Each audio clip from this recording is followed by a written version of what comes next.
বামেদের প্রার্থী তালিকা ঘোষণা, 4 আসনে প্রার্থী ঘোষণা বামফ্রন্ট চেয়ারম্যান বিমান বসুর। মুর্শিদাবাদে প্রার্থী রাজ্য সম্পাদক মোহাম্মদ সেলিম, রানাঘাটে প্রাক্তন সাংসদ অলোকেশ দাস। সব আসনে এখনো প্রার্থী দিতে পারেনি বামফ্রন্ট। কোনো পার্টি তো একসঙ্গে 42টা ঘোষণা করে দিচ্ছে, কোনো পার্টি কিছু ঘোষণা করছে, বাকি রাখছে কিছু।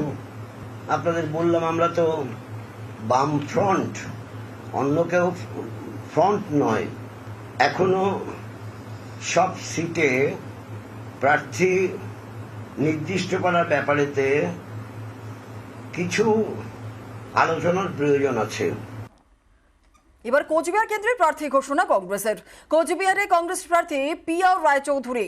শনিবারই কোচবিহারের প্রার্থীর নাম ঘোষণা করে কংগ্রেস নেতৃত্ব। কোচবিহার কেন্দ্রের বাম প্রার্থী নীতিশ চন্দ্র রায়।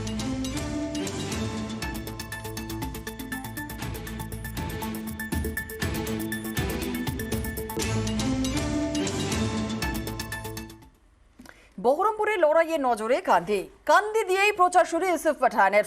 হেলিফ্ল্যাক্স ময়দানে সভায় স্বমহিমায় পাঠান কর্মীদের সহযোগিতা চান তৃণমূল প্রার্থী।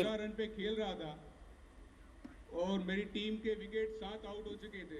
देखिए 5 साल के एमपी रह चुके हैं, सम्मान करता हूं मैं, लेकिन हर चीज़ बदलाव के लिए होती है और यहाँ के लोग बदलाव चाहते हैं और यहाँ पे जो डेवलपमेंट होना चाहिए उसके ऊपर हम बात करेंगे, न कि इसके साथ क्या लड़ाई है। यहाँ पे जो डेवलपमेंट होना चाहिए था वो हुआ नहीं है।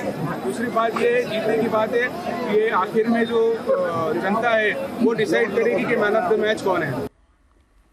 শিকন্ডি খাড়া করে জিততে চাইছে তৃণমূলকে কটাক্ষ কংগ্রেস প্রার্থী অধীরের।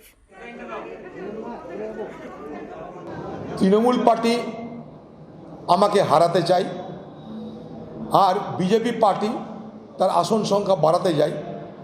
এখানে বিজেপি পার্টির দুটো প্রার্থী, সেই হিসাবে দিদি আর মোদি তারা একে অপরকে প্রত্যক্ষ পরোক্ষভাবে সহযোগিতা করে অধীর চৌধুরীকে হারাতে চাইছে।